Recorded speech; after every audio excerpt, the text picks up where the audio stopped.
Back in the late 1960s, Chevrolet quietly gave the green light to a compact muscle car that tiptoed right up to the edge of what was legal, reasonable, and even remotely sensible for the street. This wasn't some polished, brochure-friendly factory halo car, and it definitely wasn't meant to play it safe. Instead, it was a barely sanctioned experiment. A small, lightweight Chevy packed with far more power than anyone expected and far more than most drivers could handle.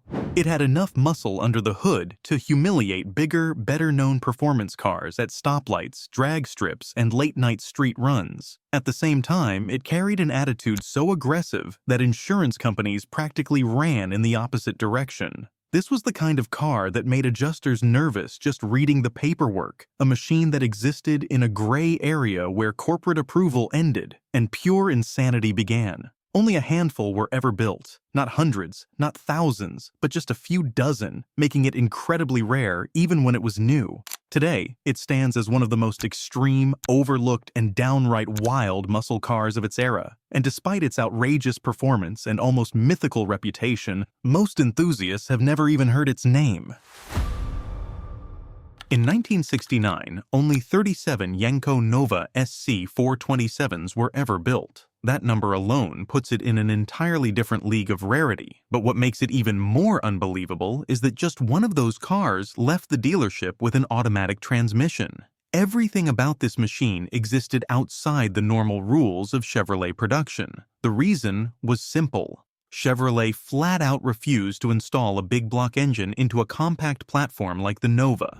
From the factory's point of view, it was too dangerous, too controversial, and too risky from a liability standpoint. But Don Yenko was never the kind of guy to accept no as a final answer. Instead, he found a workaround. Yenko ordered bare-bones Copo Nova SS 396s, which were already rare muscle cars in their own right. Once the cars arrived at his Pennsylvania dealership, the real transformation began. The factory engines were pulled, and in their place went the legendary 427 cubic inch big block, turning an unassuming compact into an absolute monster. This wasn't a standard production line operation. It was hands-on, dealer-level surgery, performed outside Chevrolet's official blessing. That level of non-standard customization drastically limited how many cars could be built and dramatically increased the legal and insurance risks involved. Every Yenko Nova SC 427 was essentially a ticking time bomb on paperwork alone. Today, the numbers are even more staggering.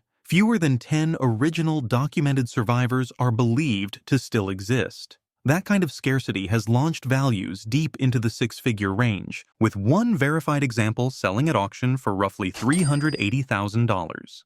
With production numbers this low, survivor counts even lower, and a reputation built on defying factory rules, the Yenko Nova SC 427 stands as one of the most extreme dealer-built muscle cars ever created, and arguably Chevrolet's rarest muscle car of the entire era. Don Yenko himself reportedly admitted that the Nova was a beast, a car that bordered on being almost lethal and, in his own words, barely legal at best. That kind of blunt honesty coming straight from the man who created it says everything you need to know about just how extreme this machine really was. This wasn't marketing hype or exaggerated bench racing stories. It was a clear acknowledgement that an enormous amount of performance had been forced into a chassis that was never designed to handle it. The balance was fragile, the power delivery was violent, and the margin for error was razor thin. One wrong move, one careless throttle input, and the car would remind you exactly who was in charge. Yenko knew he had built something outrageous, a compact car with full-size muscle car power, operating right on the edge of control. That uneasy mix of raw horsepower and minimal restraint is precisely what makes the Yenko Nova SC 427 so legendary today. It wasn't just fast for its size, it was dangerously fast, even by the brutal standards of the late 1960s. Under the hood sat Chevrolet's legendary L72 427 V8, an engine officially rated by the factory at 425 horsepower and 460 pound-feet of torque. But on a Yenko-built car, those numbers were more suggestion than reality. With Yenko's tuning and attention to detail, most experts believe real output was much closer to 450 horsepower, if not more. That power was sent through a Muncie M21 4-speed manual transmission, backed by a 4.10 Posey traction rear end and heavy-duty SS suspension components. This was serious race-bred hardware, the kind you'd expect under a full-size muscle car, except here it was all crammed into a compact Nova body shell. It was like forcing Brembo-level performance into a lightweight street car that was never meant to contain it. The results were shocking. 0 to 60 times were brutally quick for the era, hovering right around 5 seconds. In the quarter mile, a properly set up Yenko Nova SC427 could dip well under 11 seconds with slicks. That put it squarely in the same performance territory as the most elite muscle cars and even high-end sports cars of the time. Except this one wore the shape of a humble compact. But straight-line speed came at a cost. Handling was harsh and unforgiving. The combination of a light body and massive torque made traction a constant battle, even on smooth, dry pavement. The rear tires were always on edge, and the car demanded complete focus from anyone behind the wheel. Inside, there were no distractions. The interior was stripped to the essentials. Rubber floor mats instead of carpet, a basic bench seat, and minimal trim throughout. All done in the name of keeping weight as low as possible. Comfort was irrelevant. Control was everything.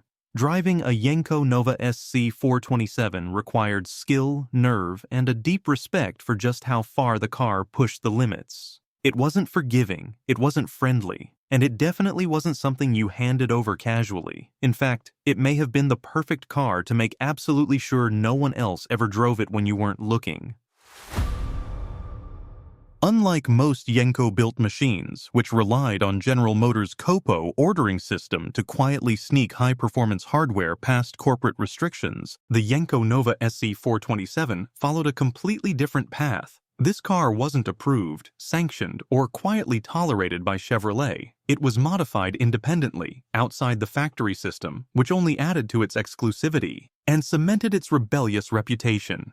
Chevrolet's firm refusal to officially support big block engines in compact cars is what makes the Nova conversion one of the coolest Outlaw stories in all of muscle car history. There was no loophole left to exploit, no factory paperwork to hide behind. This was Don Yenko pushing back directly against corporate limits, building something that Detroit simply didn't want to exist. Later, Yenko creations, like the Yenko Deuce models, took a more cautious approach. Those cars used the LT1350 engine and were designed to better comply with insurance pressures, emissions regulations, and shifting corporate realities. They were fast, well-balanced, and undeniably special, but they didn't carry the same shock and awe punch as the original SC427 Nova. That's what makes the SC427 not just rare, but culturally distinct within the Yenko lineup.